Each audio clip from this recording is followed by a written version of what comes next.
There we go. What's happening, peeps? I'm Jacob, and today we're celebrating a day that is all about hope. Hope is believing that something good can come out of something bad. And something really good came out of the day we call Easter! Woo! So, to celebrate, let's do some Easter-themed puzzles. First, an Easter egg hunt. Okay. Can you find which Easter egg only appears once? Is this one up here? No, that one has a twin. Oh, what about that one right in the middle? Not quite. Oh, which one was it? Obviously. Try this one. It's a word problem. Javier has 127 jelly beans. Teresa has 323 jelly beans. If Javier and Teresa share their candy, how many jelly beans will they have altogether? Okay, this is a math problem. Let's see. 127, 323, so that's 7 plus 3, that's 10, 0, carry the 1. That's 2 and 2, and then we carry the 1, so that's 5, so that's 5, 0. We have 5, 0, and then we have 3 and 1. So we did 1, 2, plus 1, where are we? 450. Yes! How many of you got 450? Nice job. Time for the next question. If Javier and Teresa eat all those jelly beans, how sick will they be?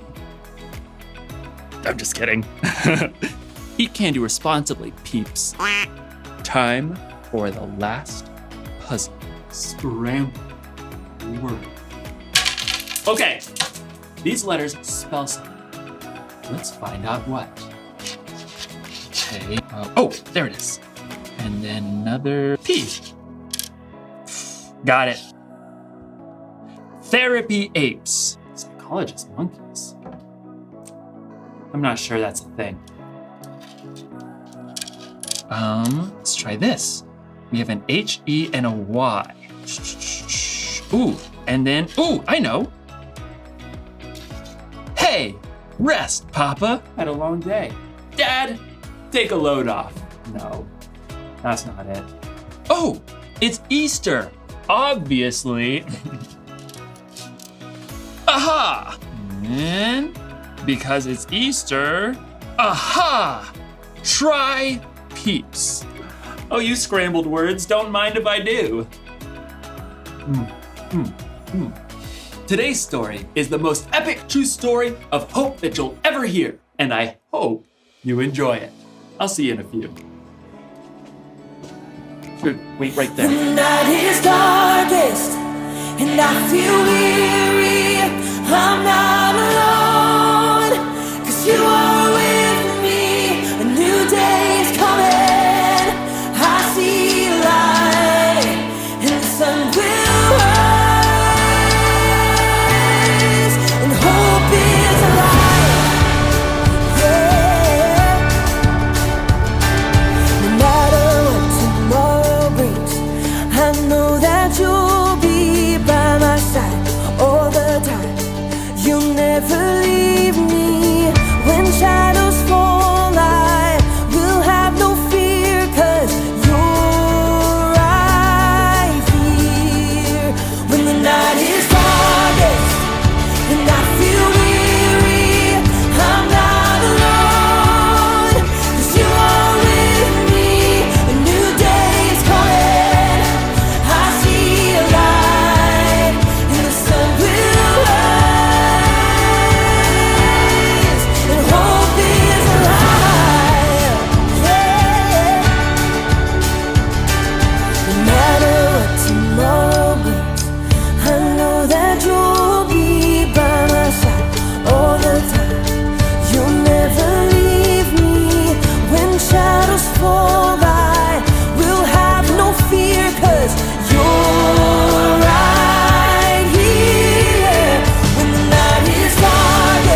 cost. You love with everything you have, no matter the cost. You are my hope and I will trust you with all my life.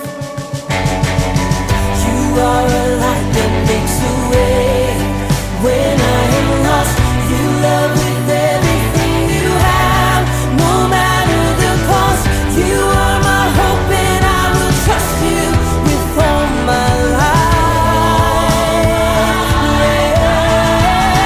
When the night is darkest and I feel weary, I'm not alone, 'cause you are with me. A new day is coming, I see a light. When the night is darkest and I feel weary, I'm not alone, 'cause you are with me. A new day is coming, I see a light, and the sun will rise, and hope is alive. Yeah, hope is alive.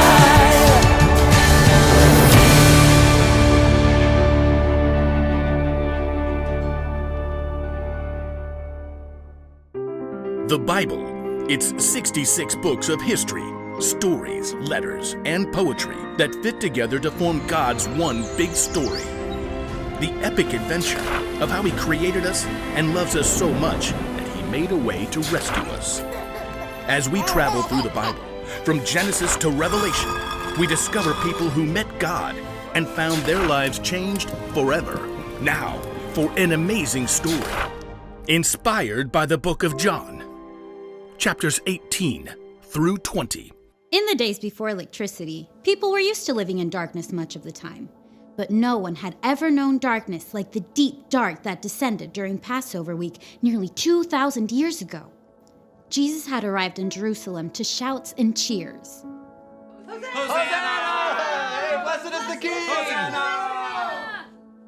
But the religious leaders had been plotting a way to get rid of Jesus, and they had found the perfect way to get to him through one of his closest followers, Judas. What will you give me if I hand Jesus over to you? For 30 pieces of silver, Judas promised to betray Jesus, the light of the world. Darkness was coming, but Jesus wasn't surprised.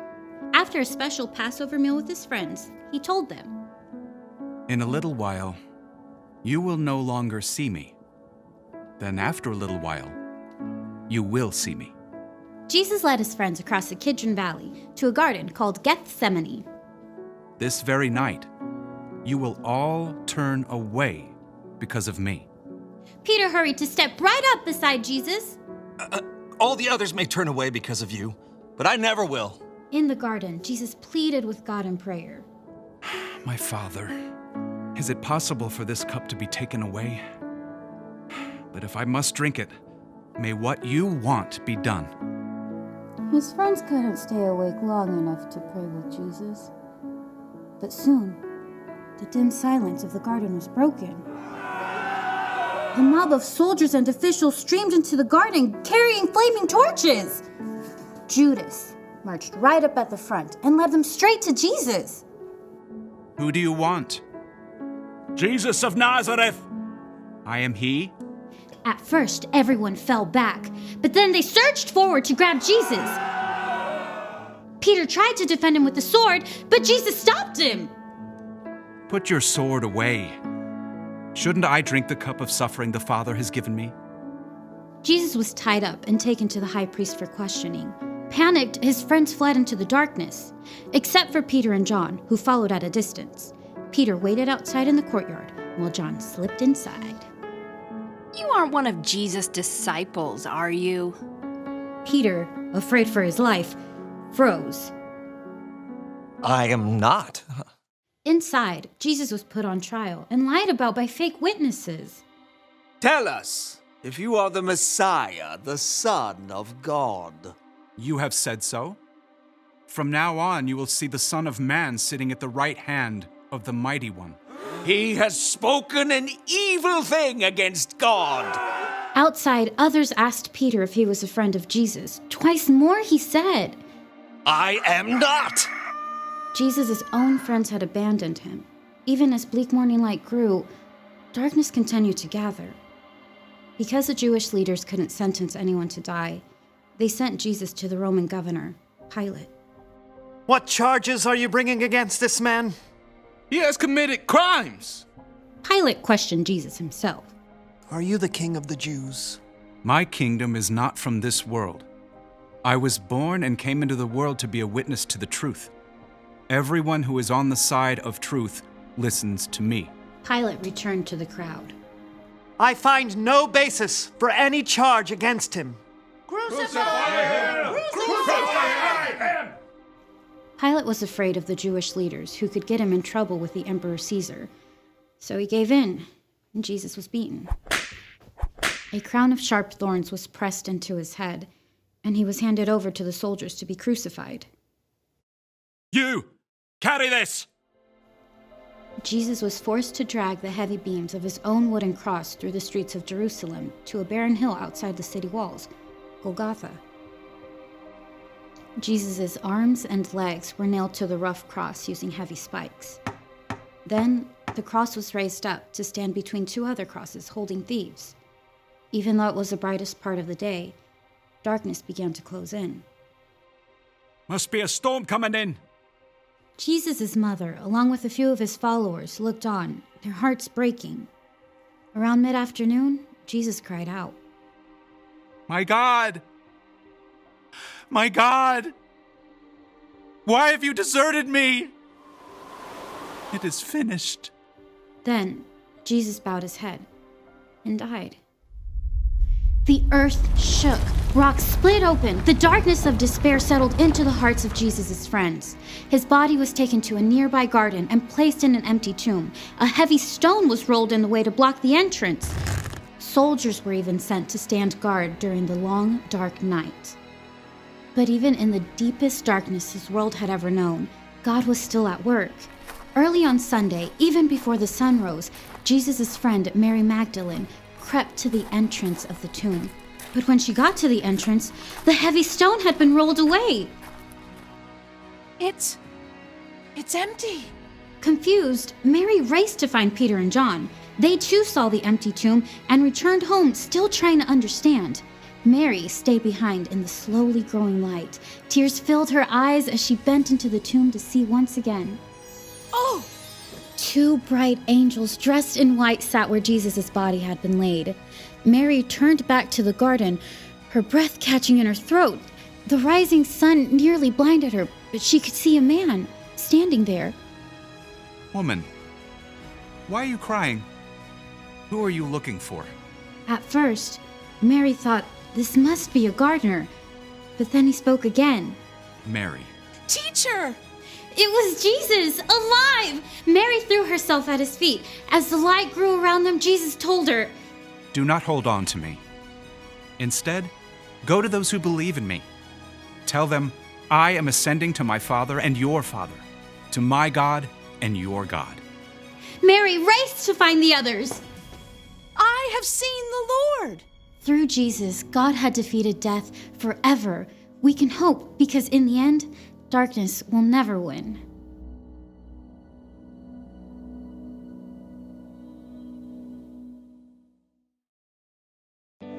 Got it. You ever wonder why we celebrate Easter every year? Here's why. When sin entered the world, people and God were separate. It was easy to see how far apart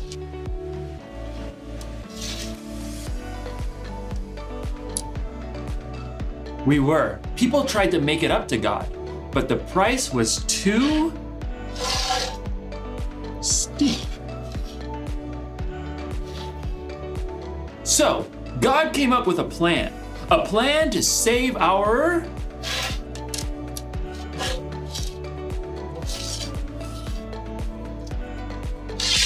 hearts, a plan to save the whole earth. God's plan was to send Jesus, his one and only Son. Jesus died to erase all of our sins from the past, and all of our sins in the future too, a price we could never repay.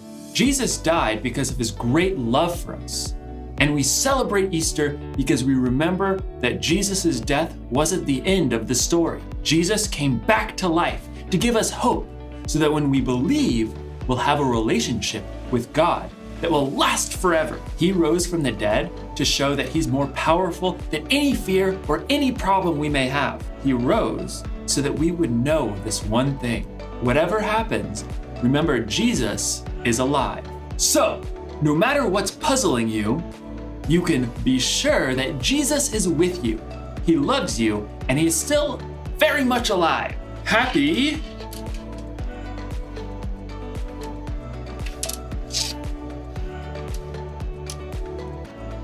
Easter, everyone! What? Oh. Or eaters, I guess. Happy eaters! Let me just, Happy Easter, everybody! And just for good measure, one more of these bad boys. Woo!